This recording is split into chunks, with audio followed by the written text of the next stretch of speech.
times.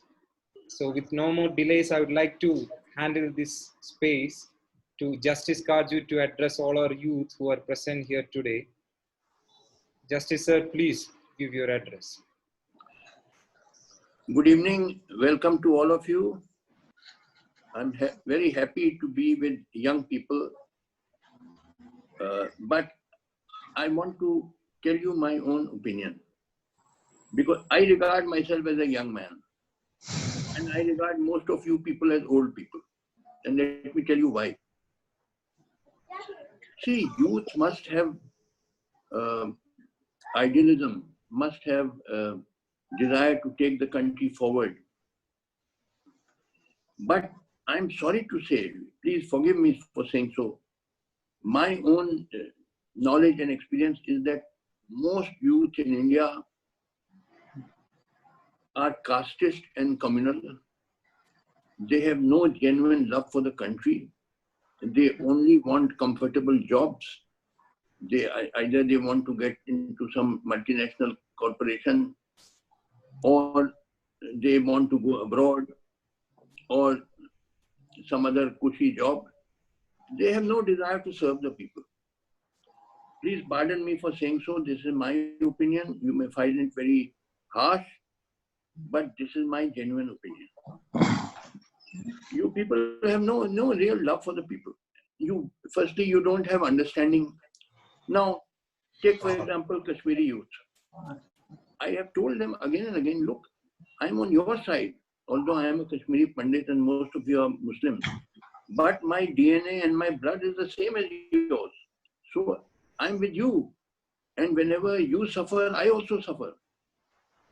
At the same time, see, you people shout Azadi, Azadi, Azadi without understanding what is the implication, without understanding meaning. See, Azadi can be a good thing. It can also be a bad thing.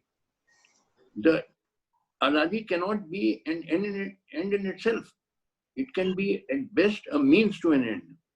The end has to be raising the standard of living of the people, which means giving people better lives. If Azadi helps that, yes, certainly I will support it. But Azadi may be opposed to that. I will give you an example. In 1587, the last independent Kashmiri king Yusuf Shah Chak was deposed by Mughal Emperor Akbar, who incorporated Kashmir into the Mughal Empire. After that, Kashmir was never independent. But by depriving you of your independence, Akbar in fact raised your standard of living, because Kashmir became part of the huge Mughal Empire and got access to the huge market of the Mughal Empire for your handicraft. You know, you have massive handicraft industry in Kashmir, this Pashmina shawl, carpet, papier mâché, and so on. You got the huge market of the Mughal Empire, and you became part of the Mughal Empire, which raised your standard of living of the people. So by being deprived of Azadi, you benefited. So please don't treat Azadi as a holy cow. It can be a good thing. It can also be a bad thing. I'm not justifying atrocities done by Indian security forces on Kashmiri people. I've always condemned it. I've always condemned that. At the same time, you people just like parrots keep on shouting Azadi, Azadi without understanding. You see, for example, let me tell you, there's a massive handicraft industry in Kashmir. And the market for that handicraft industry are the towns of India. There are hundreds of towns of India. In almost every one of them, you will find shops of Kashmiris who bring their goods from Kashmir, shawls and Pashmina, carpet, papier mâché, handicraft, etc., to sell there. I went to, in Kerala, I went right up to Trivandrum, there's a Kovalam beach. And I found there were shops of Kashmiris even there. Kashmiris who bring their goods from Kashmir and sell it there. So you have a huge market in almost all towns of India. Now, if Kashmir is separated from India, what will happen to your handicraft industry? It will all collapse because you will lose your markets. And therefore, lakhs of people will become unemployed. Your industries will collapse. Have you ever thought of that? You never say, you just like parrots. You've been brainwashed. You say, Azadi, Azadi, Azadi. Arey bhaiya, what is the implication of Azadi? Have you ever considered that? You don't think, you don't use your brains, and you keep shouting like parrots, Azadi, Azadi. And secondly, let me tell you, these leaders of these separatist leaders, Hurriyat and all, and these militants, what is their ideology? Their ideology is Islamic fundamentalism. So if Kashmir becomes Azad under their leadership, immediately Sharia law will be imposed, and girls like Hina Mushtaq will have to wear burqa.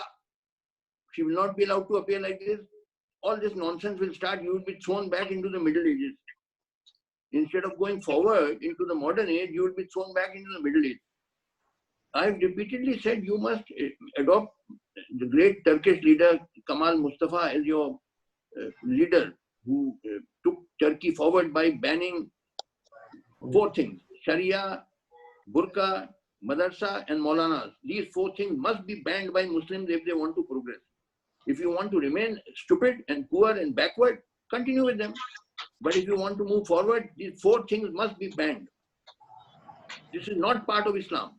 Sharia, burqa, madrasa, and Maulanas. There were no Maulanas at the time of the Prophet. All this humbug has started later on. But you don't listen to me, then you do whatever you like. What can I say? This is why I'm so disappointed with the youth of India, and particularly Kashmiri youth. They don't listen to reason. The Prophet said, if you want for knowledge, go even to China. Seek knowledge wherever you can get it. But what do you Maulana say? They say, if you want knowledge, come to Maulanas. This is contrary to what the Prophet said. So you are fake Muslims. I tell you, I am the real Muslim. I follow the Prophet, who taught equality, who taught seeking knowledge. But you are fake Muslims in India, in Pakistan, and so on. So therefore, I tell you, I'm sorry to say, I am very disappointed with the youth of India, and particularly Kashmiri youth. Thank you. You can put me questions if you want to. Yes, sir. Yes. So going ahead, we have our